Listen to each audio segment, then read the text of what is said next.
Glad, because I'm hoping, Paul, you can explain something to me that's confused me a little bit about what exactly Eric Holder's announcement this week means, because he's talking about instructing prosecutors basically not to go after mandatory sentences for certain low-level offenders. But there is sort of skeptics of this have been pointing out that about 20 years ago in 1994, something called the safety valve was put into place that basically says the mandatory sentences aren't going to apply to certain nonviolent offenders. So I guess the question here is, what is different? Who is being protected here who was not previously protected by the safety valve? So, you know, there are these harsh mandatory minimums where people get locked up way more in the United States than almost any other country for relatively minor drug crimes or low-level selling.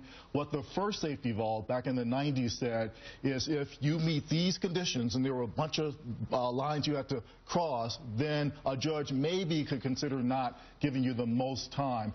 What Eric Holder is saying is, you know what, maybe we should broaden that a little so that if you're maybe a first-time offender, if you're not a member of a gang, if it's a nonviolent crime, then maybe the judge should have the discretion to sentence you to less. And prosecutors, it turns out, don't have to charge the amount that triggers the harsh sentences. So what he's saying, remarkably, because usually attorney generals talk about how tough they're going to be in crime, he's actually giving back some of his power to the judges and saying he's going to let judges decide individual cases. And it's still, though, an issue of this is not being legislatively enacted. So theoretically, the next attorney general, Democrat or Republican, can come along and say, we're not doing it this way anymore. We're going back to the old tough on crime way. It makes me think, Congressman, we're having this discussion about how more space, more political space is being created around crime issues right now.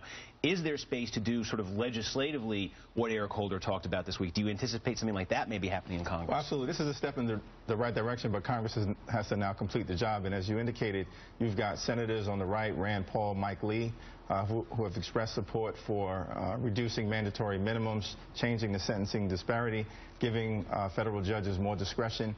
And as I mentioned, on the House Judiciary Committee, there's a bipartisan task force on overcriminalization, 5 Democrats, 5 Republicans, conservatives like Raul Labrador and Louis Gohmert, progressives like Steve Cohn, Jerry Nadler, Karen Bass. I'm privileged to be on that task force, charged with the responsibility of looking at the excessive laws that we have on the books, the explosion of the prison population. We'll also be looking at sentencing disparities and coming to a bipartisan consensus. This is what the American people have demanded, and whether it's because of the fiscal cost that has resulted as a result of the explosion of the prison population in terms of lost human capital, lost economic productivity.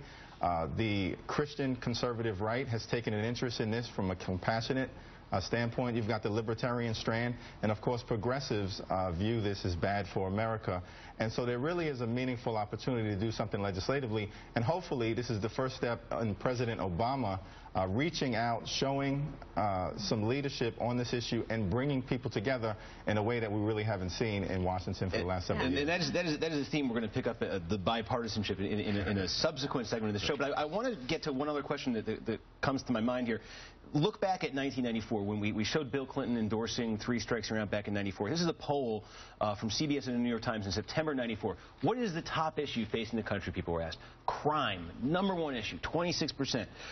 Same question was asked by Gallup like maybe a week ago. What is the top issue facing the country? I mean, you can see it right there. Crime, violence, drugs. It's not even registering anymore. Yeah. So to me, that illustrates the political space that's been created, but it also raises the question, what happens if crime starts going back up again for whatever reason? Do we just start seeing the same political pressure we saw a generation ago, leading to the same types of the same punitive reaction?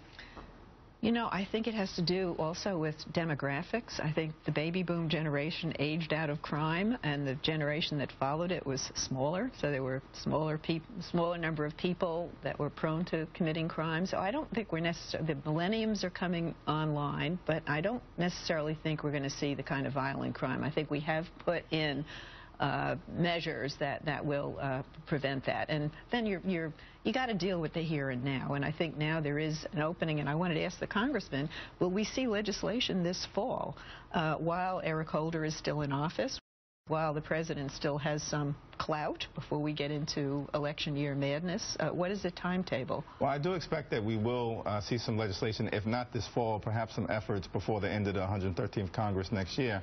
Okay. I know Congressman Bobby Scott, Congressman Jim Sensenbrenner, who are leading the task force, do have the charge to eventually come up with legislative proposals that has bipartisan support. And again, you know, this is also going on at the state level. Texas, Ohio, Pennsylvania, South Dakota, Georgia, New York, red states, blue states, as Eric Holder pointed out. So there really is some momentum to tackle this issue in a way that's good for America. What, Sensenbrenner, the Voting Rights Act, sentencing reform, are you sure he's still a Republican? Yeah, we're going to have to check his registration card when we get back to Washington, D.C., but we're thankful for it. Yeah. All right, well, I want to thank Congressman Hakeem Jeffries for joining us today, and Paul Butler as well. And when we